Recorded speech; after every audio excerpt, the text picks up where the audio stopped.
Hey you, look what I got in the mail today. It is the Fall 2025 Northern Gardener magazine. We have a guide to your healthiest soil ever. I haven't even opened it yet. On the back, it's talking about Gerton's Garden Center. Let's see if we can find the table of contents to see what we're going to get into. Seasonal guide has do-it-yourself cold frame extending the season. Beautiful Boltonia.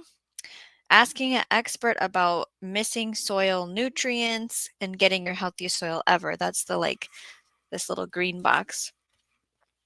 Other stuff in here is going to be wild and woolly gardens, the new buzz over bee lawns. Have you seen a push for pollinator patches or lawns to legumes anywhere in your area? Have you heard of those things? What else do we have? Planting with purpose, soil superstars, compost 101, the soil rebuilders, horror culture. We should talk about that last, right? I get this. It's not every month. I wonder if I can't remember. There's a website link in the description to the Northern Gardener, and it'll tell you how many times a year you get it, if it's 4 or 6 or what it is. And how many of you even get a gardening magazine anymore? Because everything goes to digital, right? Let's share as much as we can in this. I like it because I am in Minnesota. We used to be called 4B. Now it's called 5A for growing zone. And it's fun to read what other people are doing in your area, if we can call it that. Because this is just northern, right? Ooh, what's this? Don't sleep on autumn. Northern gardens are still buzzing with beauty like this hefty bee resting on a French marigold. How many of you grow French marigolds? How many of you are excited for fall? I know that we just did a show talking about what to plant now for the fall garden. Check that out on the replay. There should be a link in the description after the show because I don't think I put it in there for during the show. We do have people with us live here in the chat. Troy is saying hey. Jay made it. Zombie Preppers saying hey ya. Good to see ya. This is an example of a cold frame. Now, they have a little light in there. You see that? They must have power. Or maybe it's solar powered. I don't know. Live chat or all messages, says Miss Sharon. The show has started. We want to see everybody talking. Fantastic. Bowtie is here. Hey y'all, I got the bat signal thanks to Jay. Perfect. I got a magazine in the mail today, Northern Gardener. And I haven't opened it until just now. We reviewed the table of contents and kind of what the theme is for this fall edition. Talking about cold frames, spinach and lettuce in the cold frame. That's definitely something I could see. You know, there's snow around it. They have that light source in there. That's pretty high tech, I feel like. What else? Oh, they even show it with the light on. That's inside the cold frame. Because, yeah, there's barely any hours of light in some places in the north, right? It's a 75-watt halogen bulb, just one of them. Enough warmth to encourage germination, but not enough heat to melt the plexiglass lid. Interesting. Lettuce, chard spinach, strawberry spinach to either extend your season, so grow it longer into winter, or start your season earlier at the end of winter, right? Oh, Bowtie says, if you didn't go live, I was going to email. Are you better today? Thank you for asking. So I should send you pictures of what it looks like here. I left the property that I live at with all of my pets and children, and I went to the garden site property. And we had gotten through the lunch portion of the day, and we did some garden tasks, and I was trying to keep track of the animals, and I get a phone call, and it's the gas company. And he goes, "Hey, you know, I thought he was just gonna say, I got the meter or the line flagged and spray painted so we know where it is." No, he goes, "Oh, your meter needs to be replaced. Your gas is leaking." And I'm like, "You don't say. How about that? Did the contractor happen to hit the gas meter and that's why it's leaking?" He goes, "Oh yeah, that's what happened." Great. He goes, "I'm shutting the gas off to your house. I see you're not here." I said, "Yeah, and I'm not coming home, especially now. Uh, what I want you to do is fix it, turn the gas back on, and go in the house. It's unlocked because the contractors are there. Go in the basement, and the only thing that's gas is the water heater and maybe something on the furnace, but the dryer and the stove are electric. Call me when you're done and what you see and what you hear." So it was an hour or two. I think it was less than 2 hours. I get the call back. All good. Meters replaced. Lines are replaced. Stuff has been done in the house. Groovy, right? I go, "So, I'm a tenant. I have a landlord. Did you know that?" "Oh, not, no, it doesn't say that here in your file." I said, "Well, I'm not paying the bill. And so are you going to call my landlord? I can give you his number." And he goes, "Well, I think the contractor should pay it. He's the one that hit it." I go, "Absolutely. I will tell my landlord. And can you please call him as well for good business measures?" So fast forward to supper time. I get home and it just reeks like gas in the house. So I run through and open windows, and one of my kids is doing the nose to the elbow. There's no alarms going off, and I was told that it was taken care of, so it's just like residue or whatever. But yeah, I am first of all glad that we left and we decided to just not be here, because to have been here during that time would have been just another level of, I don't want to deal with this, right? I actually have a pile sitting next to me. Call it a bug out pile, as you will. It's going in the van with me tomorrow because I'm not going to be here if the construction team is going to be here, because we're just not going to do that. Um, so it's just the beginning. We might have many more stories. That, I mean, it's kind of garden related because I go to the garden. Like, I was pruning tomatoes because there's so much foliage and leaves, and some of it is starting to get sick, and the tomatoes aren't ripening, and I want the plant to focus on ripening the fruit, and there's only so many days left till, we could see frost by October 5th. I don't really need the plant to start putting on flowers and trying to start over life. I just need it to do what it has grown already. That was a job we did. I did have the kids harvest cucumbers and tomatoes. We had 2 buckets of those that I just left at the garden because there's so many cucumbers in my drawer still because I haven't made it to the juicing session that I said I was gonna, because I left the property all day today. So, that was the it went okay. Were things better? I would say yes, absolutely. Was it perfect? You know, uh, Miss Sharon, I think I said hi to you. I don't know. Maybe not. Miss Sharon, hey. Uh, we're supposed to get rain. We're counting down are we going to get rain at night, in the morning, 3 days in a row? What's the plan here? That kind of, because yeah, it's like Friday Eve right now. If you're in my neck of the world. Otherwise, some places it's Friday already. So happy Friday for those of you. Homestead Aquarius made it to the show. Thank you for being here and being a channel member. Jay is coming in from Midwestern Ontario, Canada, if you didn't know. Yes, the Northern Gardener Magazine. Mobile Tech, hey, thanks for joining us again. We're looking at the magazine that I got in the mail today. Now, I don't know this flower. Boltonia, a flower for cutting. It's often recommended for cottage gardens as well as native plantings because its blooms are so striking in bouquets.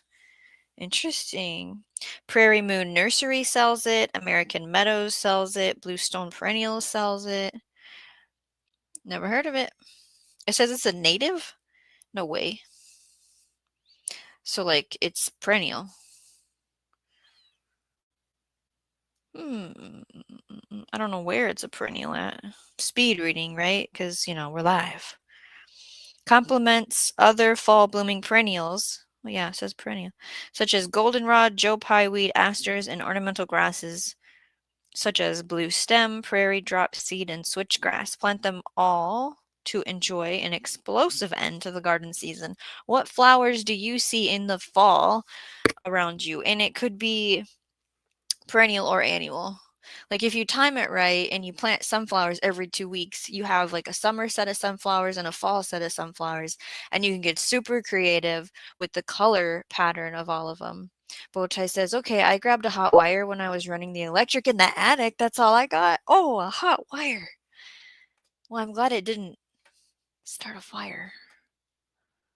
Oh, Storm's Ready as a Cat says, oh my god, look who's live, Shawnee. Yes, I got a magazine and I'm sharing it. This is a Q&A page. So, oh, hey, Carol, South Florida Sunshine Tropicals, you're still awake. Good evening, Northern Gardeners up near the igloos from a Southern Gardener near the hurricanes. Whee! Yeah, I'm excited for some hurricane content, maybe. Preparing gardens for hurricanes. I don't know. Bowtie says, look who just sprouted in the chat. J-Bot, yes, isn't it great? Grab your virtual trowel. We've got Northern Gardener tips to dig through and plenty of cozy fall garden chatter ahead. Yes. Hey, Hugo Homestead. Today's a little better. I had a little story in the beginning. You might have heard it by now. Oh, Jay goes, do not rush the reading. We can watch you read silently. I figured that was a weird, like, what is she looking at? Bowtie goes, I've grabbed so many hot wires in my life. They don't really bother me much anymore. Well, great. That means you won't have any weird heart stuff. So it says, it literally has a Q&A on it, right? And it says, is my soil healthy? How can I tell if my containers, beds, or acreage are missing key nutrients? I think observation is huge. What's actually growing there tells a story, right? Okay, Erin must be that tropical system. Looks like she is going out to the Atlantic. Like it's just going to be a fish storm, but she is early lining up for us, so probably more to come. I know the Carolina folks were a little, is it going to hit us? How do I test my soil? All northern states and Canada host universities with soil testing labs. So I looked at, it even talks about the University of Minnesota will test your soil for $21 if you mail in your sample or drop it off at the St. Paul campus. So the $21 sample is super basic. If you want it to really get into like iron, boron, all the micronutrients of what's coming up in the soil test, it's like, well, I want to say it was $100 for me, but that because I was sending 2 samples. I'd have to pull it up on the extension website because I haven't done it. I haven't dug up soil and mixed it up and sent it in a baggie. Like it even shows a Ziploc bag. Oh, is that a hori hori? I bet you it is. It says scoop up small samples of soil from various spots around, mix it together in the bag to test. So the lab will evaluate your soil nutrient status and pH levels and alert you to possible deficiencies. I hope that it would give a clear action plan. Because sometimes, have you ever read data or charts or stats? And you're like, and what does this mean, right? I'm hoping to actually go through and do it and show it on the channel. 2 or 3 cups is the amount that we're looking for to send them. Placing it in a container and mailing it or dropping it off at the lab. So what kind of report do you get? You get a description of the composition of the soil. Like it'll say how much is sand, silt, clay, organic matter. It'll do pH, the basic one, phosphorus, potassium. And then you can get the bigger package. It doesn't talk about it here, but I've been on the website. So then when and how often should I test my soil? You can test your soil anytime during the year. Turnaround average is 2 weeks. Oh, okay, it takes 2 weeks. but it can be quicker if you choose to send your samples in the fall when the volume of submissions is low. Soil composition changes over time. The experts recommend that you test your soil every 3 to 5 years. So if you're talking about like AEA with John Kemp, what is that called? Something advancing something economics. They are creating, why can't I think of any of the words? There's like something they coat on the seed to help with good germination. There's something they put in the soil when planting or before planting to help with that first bit of life. There's amendments and food that they apply, and it's made per what crop it is. Like whatever you're growing, they words are hard tonight. Make a recipe, a formula for your field and your crop. And they recommend testing like once a month to see. English is hard. It kind of is when you learn other languages and then you look at how difficult it is to teach ours to people. Yeah, so should I just look it up on the website? Well, I mean, Bowtie, you're probably not sending yours to the University of Minnesota. But I can look it up. Jay says $21. That is soil you sent us. Thanks for the money. DCB said, I saw static. DCB's, I had to have a beer after 2:20. Like the time today? How's your back? It was your back, right? Not your, yeah, it wasn't your legs. Oh, Dave Knight, planting winter wheat. Ooh, for a cover crop in the big garden. How come you're only choosing one type of plant for your cover crop, if you don't mind me asking? Oh. You're talking about electricity. Okay. Got you. Jay says tornadoes are more our type of Nancy storm. Yep. Well, Drakeos seems to be the new hot thing. You know, not a tornado. DCBs, well, you know how old dryers can be sometimes when they ground out to the body because of a mouse chewing on the cord. Carol says to Bowtie, it's okay. I bit those red thermometers as a kid. Shawnee has no idea the miracles she has in the chat. 70s, 80s kids are lucky to be alive. DCB says, I praise God for every time he has kept me standing over my lifetime when I shouldn't have been. I don't want to be shocked, okay? Shocking is not something I want to sign up for. I'm very, not into that, okay? Farmer's Almanac is a wonderful website telling you all kinds of things, really. Miss Sharon is showing how to find your grow zone. Carol said, I like Spanish better and wish it was my first language. The spelling makes more sense. Jay goes, seed coating encompasses various techniques and materials. Biocoat gold, I think, was one of the words I was trying to spit out earlier. Applied to seeds to enhance their performance and protect them during storage and germination. Bowtie's like, yeah, probably not to Minnesota, but those college tests don't always tell nitrogen. Okay, well, now I feel like we have to stop. Hold the magazine, everybody. I don't have a bookmark, so it's going to go right there. Let's see here.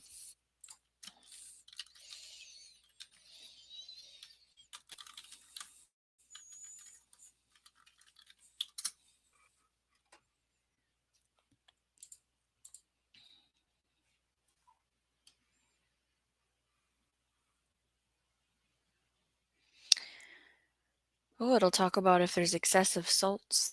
Okay, so should we download it? I don't know if I can. I bet you this was on my phone. You have to enclose a check payable. Do not send cash. Or pay with a credit card. Okay, so regular series, phosphorus, potassium, pH with lime requirement if needed, organic matter percentage and estimated texture is $21 a sample. Do you want to test for lead? $22 a sample. Soluble salts from excess fertilizer or road salt, $9 a sample. And then if you want micronutrient series, zinc, copper, iron, manganese, that's $15. Calcium and magnesium is $9. Nitrate is $9. Sulfur, $9. Boron, $9. So I think that's why I said $100 for me, because I'm assuming you add all that together to get that. I want all of it. I want to know all of it. And then, so they do hold the soil sample for 3 months after the reports are issued, which was kind of shocking. I felt like that was much longer than I would have thought. So nitrate is nitrogen. So,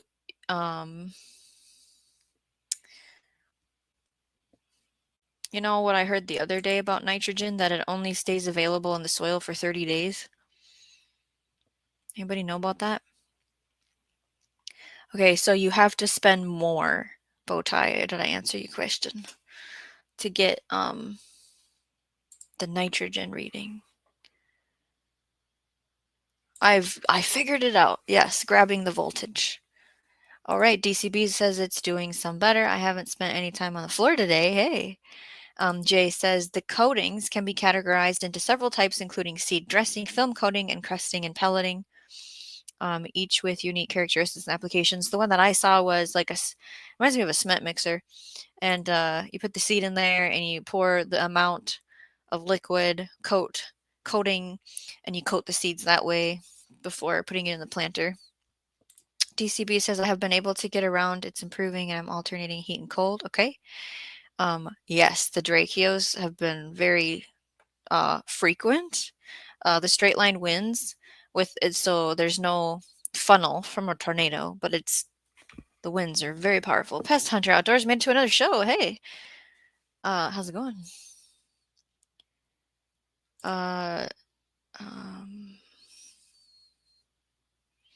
Carol says, I got something through, I'll have to put this back up here so I don't forget. South Carolina Dracheo or tornado. Don't want to do 100-foot pines down again on the road at night.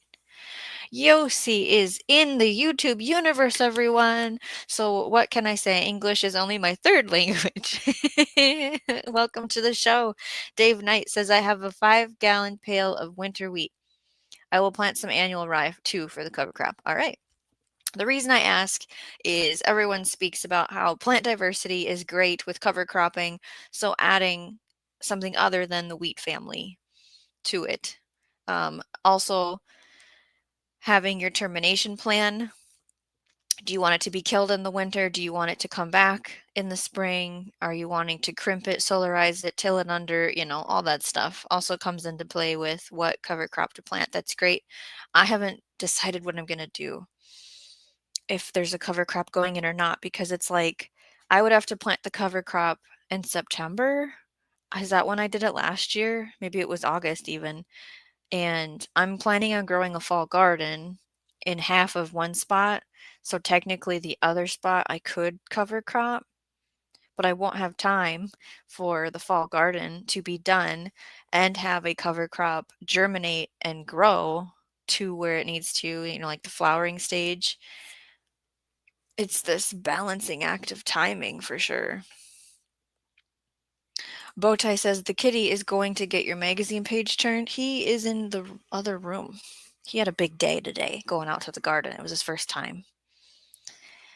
Jay says these storms have hurricane force winds, heavy rain, and potential for all the flash flooding for real. Yes, Dracheos. That's how I say it. Maybe I'm saying it wrong. Dracheos are distinct from tornadoes because the damage from a Dracheo is straight. Yeah, it flattens cornfields real fast. Just ask Iowa. And then, yeah, the tornadoes circle, which the damage at the garden was circle showing because we've seen it before. But I don't know if anything ever came out about it. Raining heavily over at Pest Hunter Outdoors.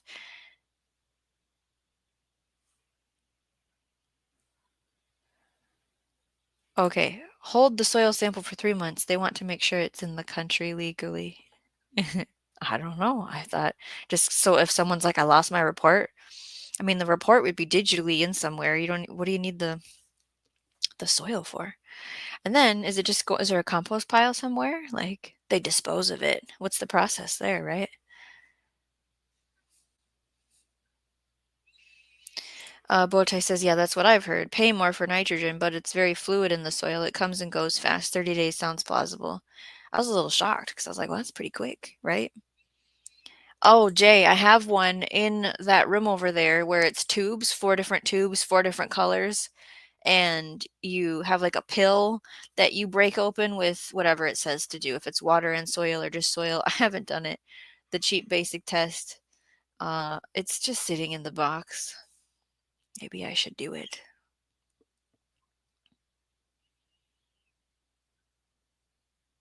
Yes, everyone. Yossi in the Simple Kitchen has announced that they are back. They are making content. Check out their channel. Go ahead and subscribe if you want to see that kind of content.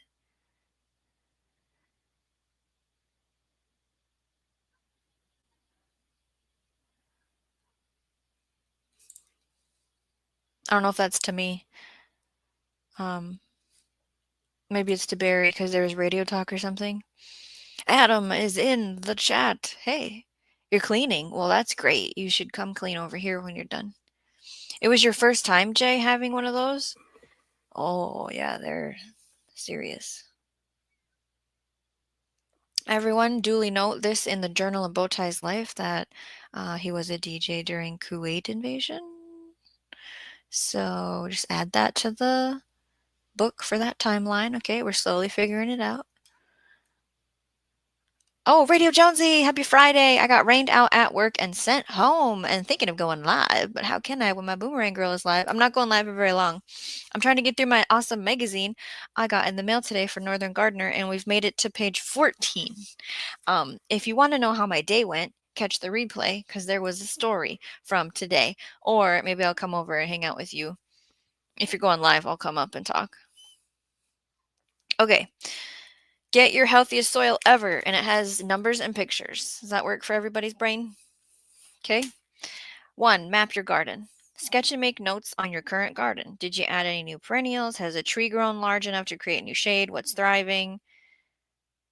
So like in the picture, it says butterfly weed, bee balm, plum, spirea gold flame, and little blue stem all in one little plot. Try recording a video walkthrough of your garden with commentary. Us content creators know all about that. Take notes. Where's number 2? Stake winter walkways. Mark off-season walking paths. Avoid compacted soil, especially around existing root systems, by using flags, sticks, or other markers to designate fall and winter footpaths. Number 3, perform a soil test, which we just covered. Number 4, remove unhealthy spent plants. So then if something that you don't like is going to seed, you need to get it out of there so the seed isn't getting spread all over, clearing it out very carefully. You know, I'm just picturing, this is so bad. I'm picturing this plant that's like got the poofiest seed ever. Like you just, and it's like everywhere, and you like come up and you sneak up and you like put a bag over it and you kind of like do that and you rip it out. I'm just picturing that just now. Is that a little violent of me? Number 5, repair and clean out beds and containers. Okay. If you plan on refilling containers next season, you can remove soil in the fall, thoroughly clean them out, and put them in storage for winter. A lot of it comes down to what is the container made out of and can it even sit outside where you are in the north because it gets cold. Number 6, add organic matter. Don't leave soil bare and exposed to erosion during winter. Add 2 to 3 inches of compost, shredded leaves, straw, mulch, manure, organic materials, protecting that topsoil. Avoid disturbing the soil. If your soil needs aeration before adding mulch or compost, use a hand fork, broad fork, pitchfork to put it in the soil, work it back and forth, bring it up, put it back in, work it back and forth, put it up. Number 7, plant an end of season cover crop just like Dave Knight. Check out the article on page 38. We're going to talk about cover crops apparently if we get there. Maybe we can do a part 2. 8, clean, oil, and sharpen your tools. I said I was going to do that all year round. Did not make that goal happen this year. If you saw one of my live streams, I took out my caddy. How I garden away from home. That was the one it was. My tools were dirty. I didn't keep them clean. So then number 9 is talking about important soil microorganisms and insects. Just hand pick bugs that you don't want. Physical barriers like netting, row covers, plants that are known to be more resistant, because we don't want to be using pesticides. Should I go back to the chat? Maybe. Oh, the thistles. Yes, I have some going to seed right now, Barry. um, I do need to remember to read a story because we got a new member yesterday and I have a story ready. And then what else was on the to-do today? I think that was the only other thing. Okay, wild and woolly gardens. I guess I didn't picture it being that. Is it going to talk about the pellets? It has them in the picture. Wool pellets. Who uses wool pellets? Let's see. I've heard of them being used on the soil surface for slugs or snails or something, but I think you're supposed to work them in the garden. The wool is shredded and then compressed into brown-gray cylinders, which is the pellet. So it's just wool, because my other question was, is this poop or is it wool? And it's wool.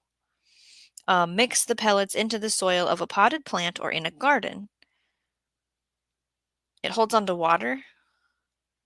Holds 3 times as much water. Okay. Put it near the roots. The fiber acts like a sponge, slowly releasing moisture.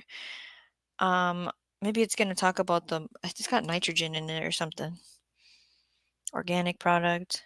Nitrogen punch of 9 to 14% compared to a 1 to 2% from compost or 4.5% to chicken manure. So that's like, woo. So in South Dakota State University Extension, they did a study with tomatoes and they grew 69% larger with these wool pellets. Whoa. It's a peat-free solution if you're keeping up with all that and you care, if that matters to you.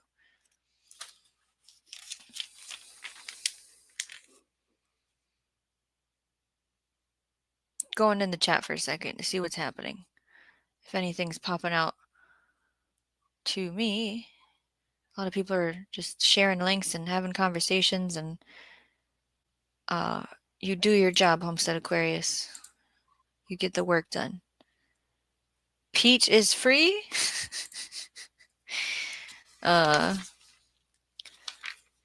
It's a replacement for peat. Moss.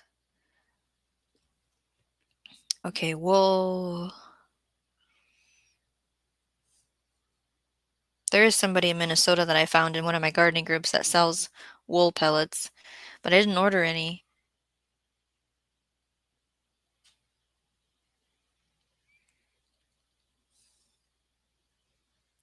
Today, tiny companies will sell wool pellets in 1 pound, 2 pound, and larger bags. A dose of 1 tablespoon in the root zone for a single plant. A half cup of pellets is for a gallon pot. 1 pound of pellets covers 30 square foot garden.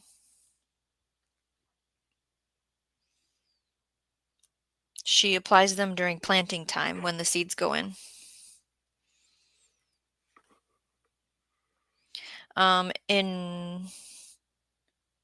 Okay, Woolly Belly pellets are sold online. That's this person's company, it sounds like. Woolits pellets are in 15 garden centers. Wow. They would love to produce 500,000 pounds of pellets a year.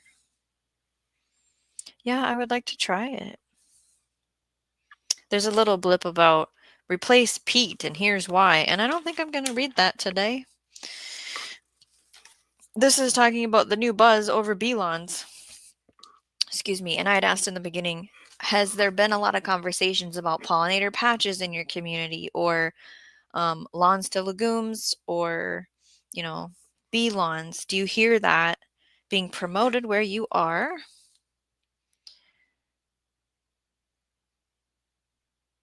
Back in the chat. Carol says, I think wool is at Diva in the Dirt's garden away from home. That explains the huge growth. She is having massive growth, yes. There is a sustainable peat situation up over there in Canada, eh? And then Yossi in the Simple Kitchen still has earthworms. Worms are great, but what was I learning about? Oh, it was in a Florida gardener conversation, and he was like, "Look at all this. Is it millipede castings are more nutrient dense than worm castings?" And it's like, well, lucky you to have millipedes in your compost pile and it filled up with millipede castings. Radio Jonesy says Better Homes and Gardens is a TV show here, and they produce a great magazine. Is that still on TV? I know that I've seen the magazine on shelves because that was another question I had for people is does anybody still get a gardening magazine? Because everything's digital nowadays, right? Mother Earth Garden Club. Hi, everyone. This was a gift from someone I love very much. And maybe I told them to buy it for me, but we're still going to call it a gift, okay?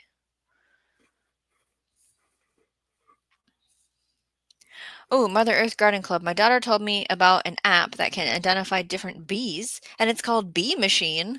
I never heard of such a thing. Thank you for sharing that information. The need of native bees. Yeah, not just honeybees, but native bees. We always hear about the power of clover. Yarrow.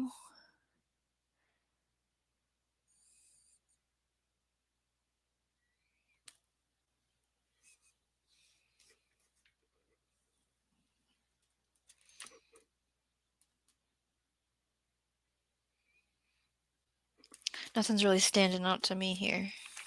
Turn the page. Artichokes in the north. Apparently we can have these here? Taming the thistle. I didn't think we could grow Does anybody grow artichokes in the north?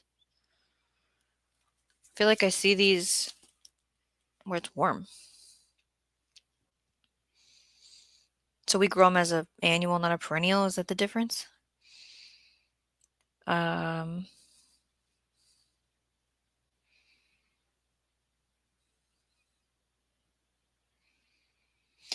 I don't know if I'd want to eat it, to be honest. It looks cool, though. The dirt on soil. Healthy soil grows healthy plants. We hear that all the time, right? And healthy plant immune systems are good for the animals and people that consume the plant and our gut health. Future show on gut health over at South Florida Sunshine Tropicals. Make sure you're subscribed to get notified when we have the Gut Health Live. I might be there.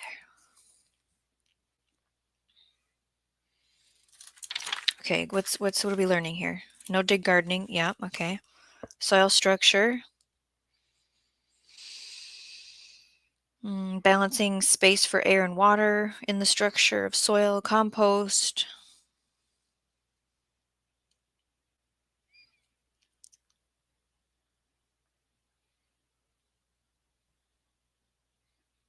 Leaving plant roots.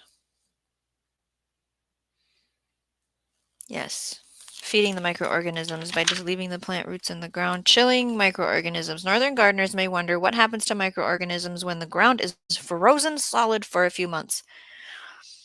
In the extreme cold, just like extreme drought, they just go dormant. When the soil conditions become favorable again, a good portion of the microorganisms are revitalized. They're like a seed bank. Like, how seeds just sit in the soil until they work their way up enough until get enough warmth and enough sun, and then they go. Same concept. In order for the microorganisms to know when to break dormancy, they're also sensing while dormant. They're still feeling things. Billions per teaspoon of soil. That's a lot.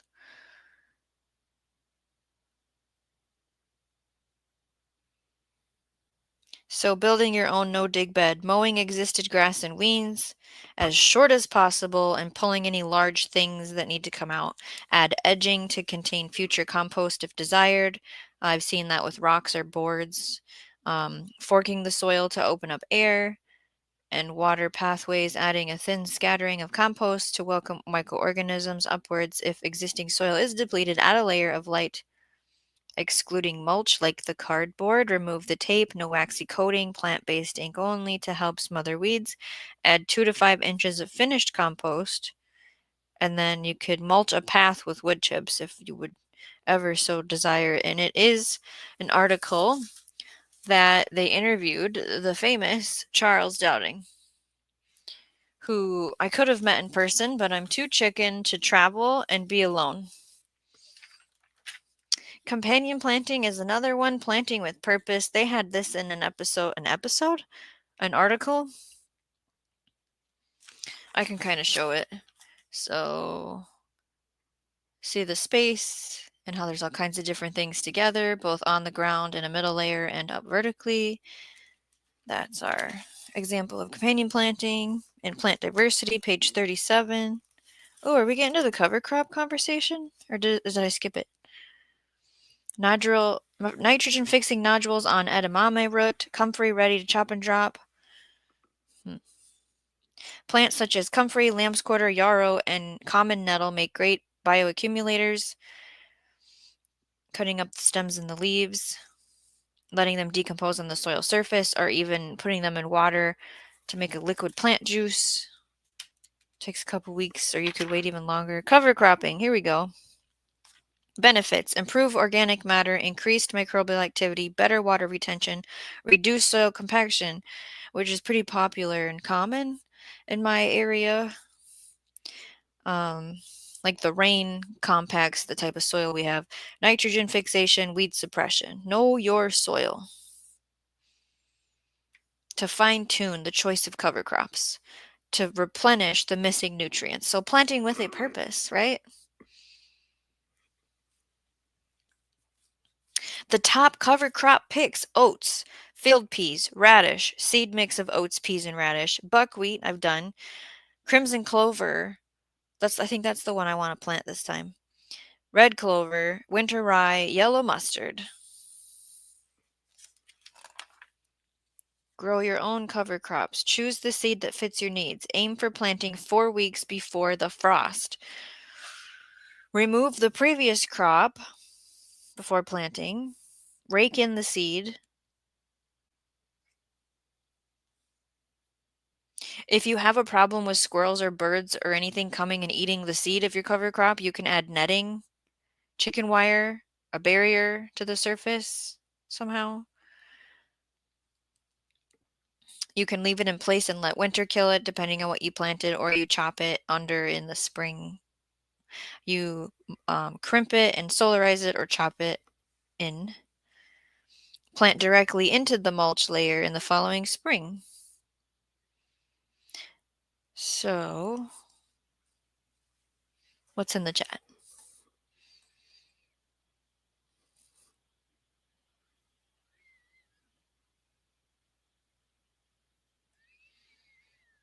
I'm trying to figure out where I left off in the chat. Maybe that one? Nope, that one's new. Oh, here's the app. Okay. Yes, Mark got me the subscription to this magazine. How did you know? Mother Earth says, no, I don't. I've never tasted them. The artichoke. Adam grows perennial artichoke. Okay. Oh, you tried them, Bowtie, and it didn't go well. Eating them or growing them? Jay says, eating artichoke has always been disappointing to me. Like, there's so many better and yummier things out there, right? Hello, Foxed Outdoors. Gardeners from all over. Bowtie completed the last phase of the fencing. Oh, okay. Fox Outdoor says a lot of microorganisms will still be relatively active during winter times on warmer days. Yeah, they look for that right. Forking the soil. Forking.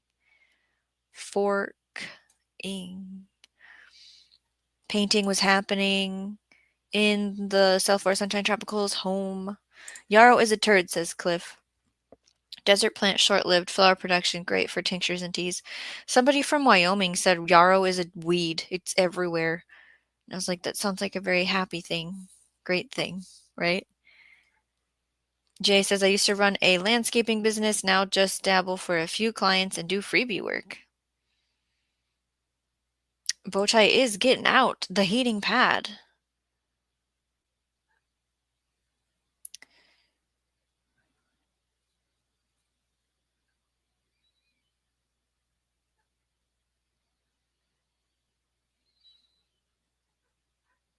You tried growing them. Okay.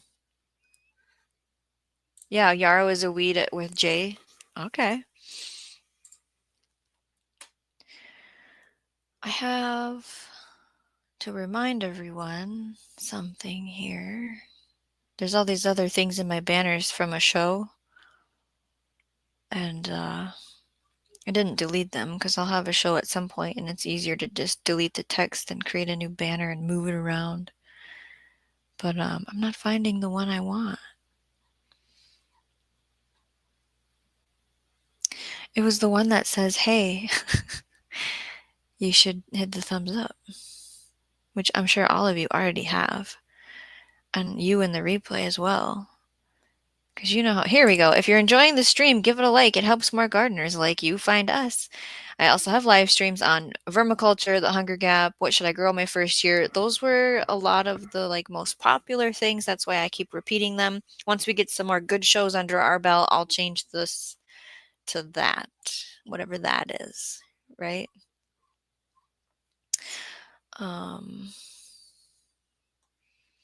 Before I forget, since we're almost at an hour, we do have a goal to hit 1,000 subs and 4,000 watch hours to get full monetization unlocked, and I would love to see this by November 1st, hence why you're seeing a whole lot of me. So current totals are subs 785, watch hours 3,154. And let's give a huge garden size thank you to our current members. Your support helps this garden community grow every day in every way. We did get a new member yesterday, so we shall repeat who we have currently on the list. And then I will read a story for the member yesterday that I didn't read the story for. Members, go ahead and drop your custom emojis in the chat right now. We want to celebrate you. It is your time. Robin Garden, South Florida Sunshine Tropicals, Scott, Driven Fortitude, the LP Dimension, Big Whale Dog 82 in the Soil, Mother Earth Garden Club, Richard, Miss Sharon, Sooner JH Travels, John, Radio Jonesy, Diva in the Dirt, Marine Washington.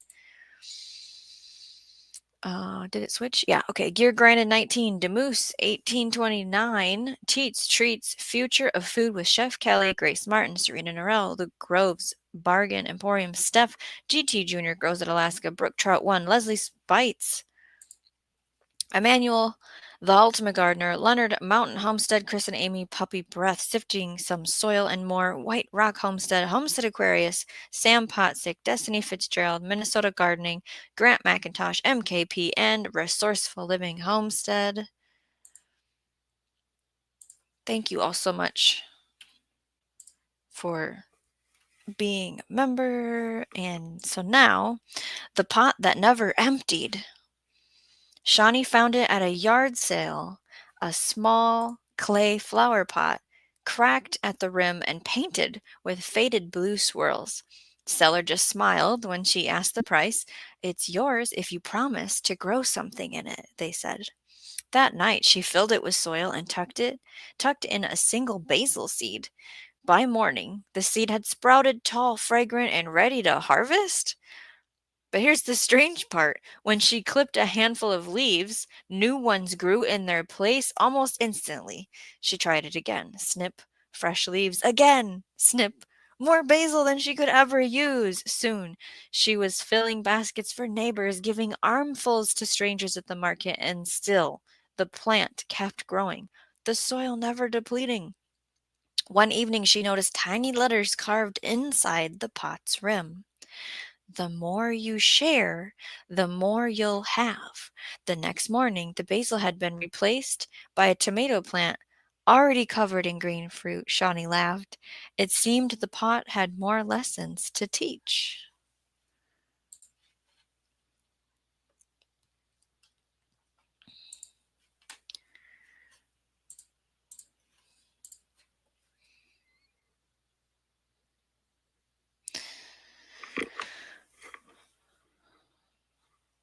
I'm trying to find where I'm supposed to start reading in the chat again. Okay, that one. Yarrow. Okay, yes, yarrow. I would like more yarrow, please. Yossi says, start eating artichoke hearts stuffed with ground meat and then talk. None of that sounds appetizing to me. Foxit says, technically every plant in your garden or elsewhere is a weed if you didn't directly plant it. Botai says, yarrow grows well here, but not in the summer. After blooming, it kind of fizzles in the higher heat. Cliff says, yeah, that's exactly what yarrow does here in 7A, New Mexico. All good shows, says Jay. Carol says, a weed is something we don't want, though, until we know better. Bowtie's total is also, he's also working on Watch Hours. This Bowtie Life in the Garden channel. If you haven't met him, go introduce yourself. 3,456. And he participated in 4 or 5 hours on the Shawnee Grows content. Look at you. And then, is Radio Jonesy still here? Demoose has a new brand now, by the way. Oh, I haven't ran into the new brand, I don't think. Normally I see Demoose at Lori's Prepping for Heaven, but I haven't been in there because I've had to go to bed. Bota has a question for the chat. Has anyone grown Flame Lily? And there's that Latin name. Radio Jonesy is at 3,161. You're beating me by this much. I need this to grow my parsley. I'm trying to establish parsley at the garden property where it's going to hopefully overwinter, and then next year it's going to go to seed, and then I'm going to have all these lovely parsley seeds, and then I will have a giant parsley patch because that would be fantastic. I only like using it fresh, though. I don't like dried parsley. The magical planter, what would everyone tell me what's going to be the seed you put in the magical planter pot? Foxit Outdoors says saffron.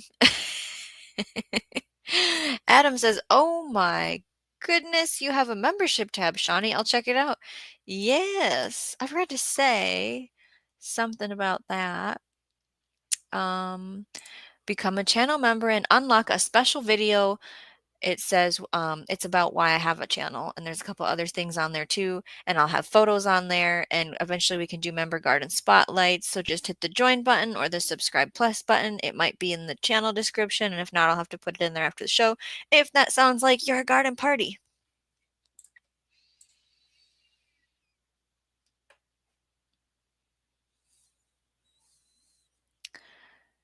Channel.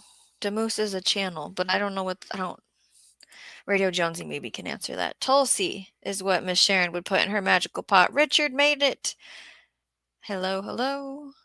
I got a magazine in the garden. No, in the mail about the garden, and I was flipping through it and reading the things to the chat. That's what we're doing here.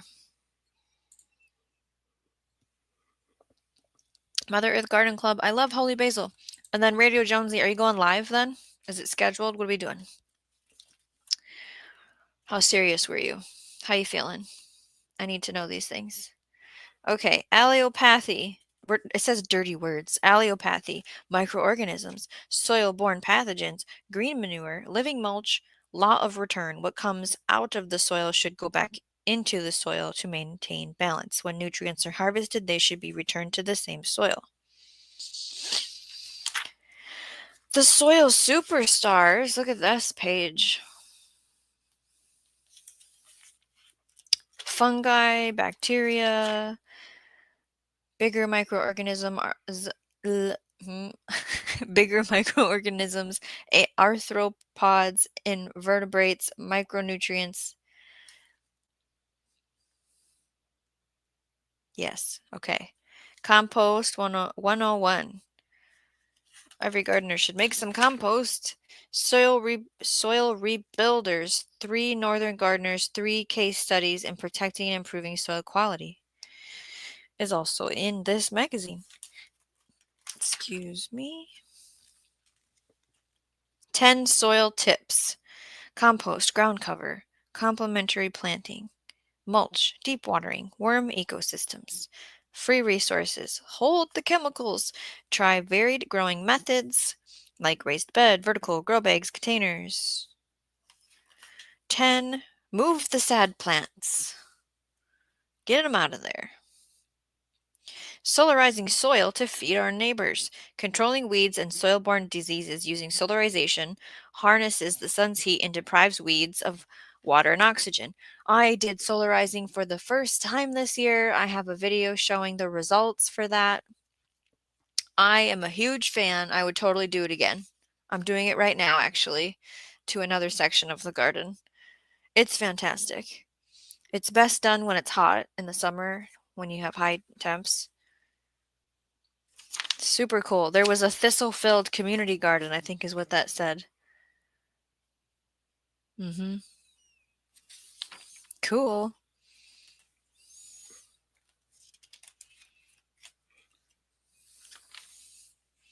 Oh, we're at the end here. Horror culture. Who recognizes the plant and why do you think they're calling it? I see something, Jay. Where's his heart? Yes. Oh, Richard says my cucumbers died. Planted new ones. Okay, great. Good. Carol goes, Tulsi is awesome. I have no clue what I would grow. Can I grow ginseng and make a shit ton of money? I think that's why Cliff said, not sassafras, saffron. Yeah, I'm sitting here going, okay, give me 10 or 10 minutes, I hope is the answer, not 10 hours. That's never a thing, right? And I love to hear that, Adam, that you support good channels. Yossi uses dried parsley because of kosher. With fresh parsley, I need to wash it with soap and water. Oh, okay. I love it fresh as on my salad dressings. In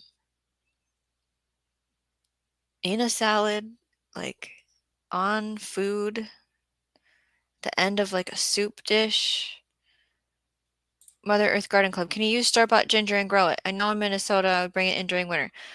If it'll sprout, then it's okay. But if it's been sprayed with something that deters it from sprouting, like when you look at the ginger, it'll have like a node, and it'll start to have growth coming out of it.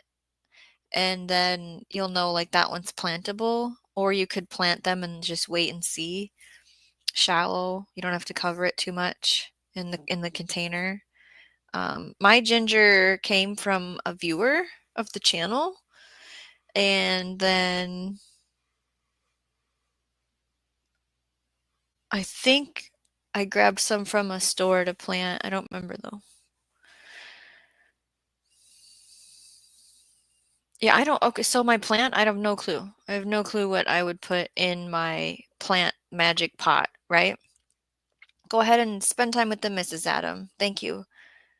Yeah, crocus is saffron. Pretty sure it's 99% sure that's a yes. Bowtie, go to bed.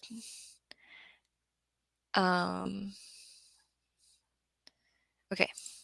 Quickly. Horror culture. Where do I read? Ooh. I totally want a whole collection of stuff that are carnivorous plants. This is about carnivorous plants. Do I know how to take care of them? No. Do I know where I would put them? No. I don't even know how to get them here, but I want them.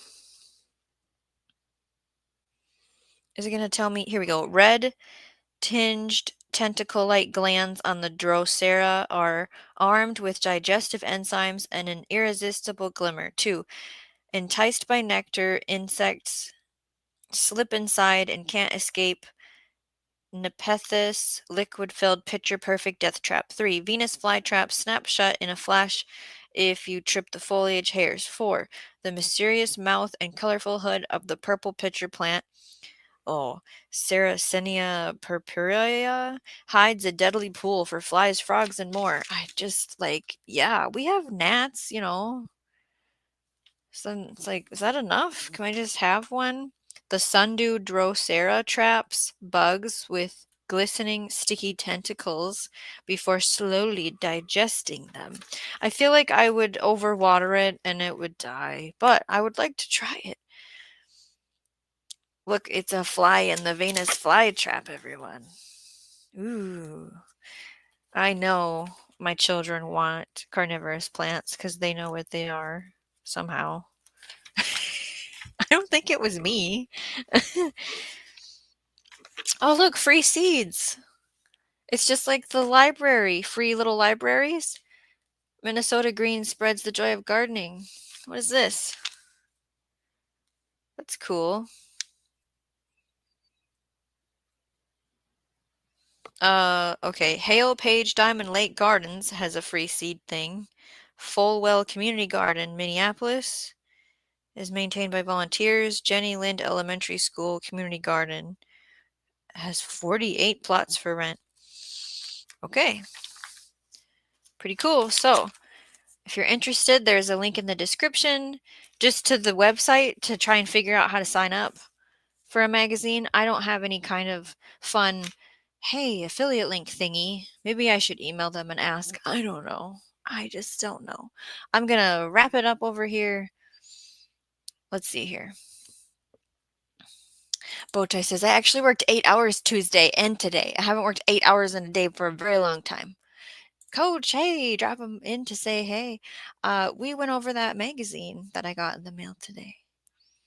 It is 6 a.m. in Israel, says Yossi. Yes, the stigma from the plant is, yep. There's that information for everyone and who needs it. Coach just got back from jiu-jitsu and now I get to relax with some awesome garden content. Do you want a carnivorous plant collection, Coach? Do you already have one? We read a story. Maybe you should just check the replay, okay? Of course. But we did just read a story because we had a new member yesterday. And this garage sale had a magical pot that when you put the seed in it, it grows the plant overnight and it's just an overabundance. As you share, you get more. What would be your plant that you would put in the pot? So I think for sure we all could build a free seed library for our front yard. Or, I mean, I've seen them where they're actually at the book library. Who has free seed libraries? Anybody? Carol says, I have some sort of carnivorous plant that eats mosquitoes, but its pitchers dried up recently. Not sure if I over or underwatered it. Yeah, if only they could speak. Homestead Aquarius, Shawnee Girls, what do I do? Buy them and let the panic of them dying fuel your designs to keep them alive. I can't even keep aloe alive half the time. Don't even get me started with the aloe vera. I wish I could have it in abundance. I just am not a house plant person. Like, I just composted a spider plant this week, by the way. Richard says, interesting as a young person, needed my parents. Now it seems they need me. I love it getting time with my mom and dad. Cherish that. Jay says, on holiday weekends, I go out in costume and give away trinkets, including seed packets. Love that. Coach says, I have a neighbor that has a little library, yes, and a seed box. I always take stuff over and trade out. Really cool setup. I love that. Well, they're so little. Like when you look at the pictures of carnivorous plants, they're really zoomed in, and then when you get it, it fits in your hand. It's this little baby thing, you know? So you would have to have like what, 100-year-old carnivorous plant? Well, no, because they don't eat furry things. A lot of them eat certain types of insects. If you're being serious. Jay's County has a free seed library. Aloe vera grows in the ground in my yard. Of course it does, Bowtie. Of course. Oh, there's Carol. Aloe lives great outside here. And and spider plants. That's just you just putting some sprinkles on my disappointment over here. But this pitcher plant burns in the sun easily. The pitcher is the size of a kid's hand. Yeah, it's little. Yossi says aloe vera is a cactus. You probably watered it too much. I don't even remember that I have that thing. So I've seen it I've had many aloe over the years where it made pups, and I tried to like take the pups and transplant them into their own pots. All of them were compost, didn't make it. The aloe that I have now, maybe I'll bring it on a show later, on another show in the future. It's above the kitchen sink, and I don't even know when it got water last, but some of the, what are they called? Green stem leaf things have shriveled up, and so I'll pull that one off because I don't really use it. Coach says, need ones that eat those darn gnats from wet seed mixes. That's why I was thinking of having them. Fruit flies, gnats from indoor winter gardening because I use soil, not hydroponics. Can we just, where do we buy these? I'm sure I need to order it like now because I can't be getting plants shipped to me when it's negative out, right? Pothos, I haven't killed that one, but I did kill a snake, mother's tongue, killed that. Richard says, I have Amazon box held together with duct tape full of packets of seeds. I keep giving seeds away. Feed me some more plant. There are weeds there, Bowtie. That is so different. Somebody ate a melon at Cliff's garden. What?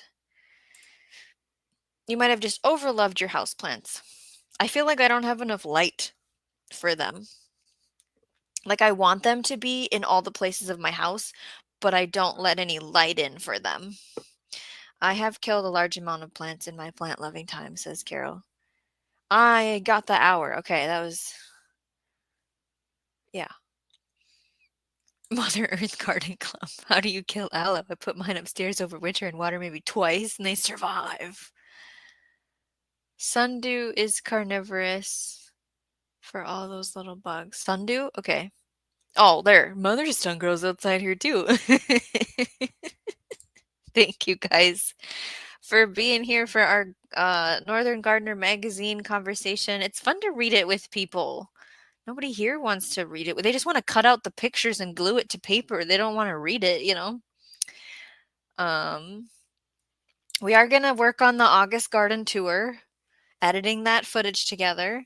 We're going to figure out a members only live. And I really appreciate everybody. Thanks for spending part of your day with me talking about the Northern Gardener magazine for the Fall Garden edition. Be sure to check out the description for a video answering what is vermiculture and a link to become a channel member. Remember, grow every day in every way.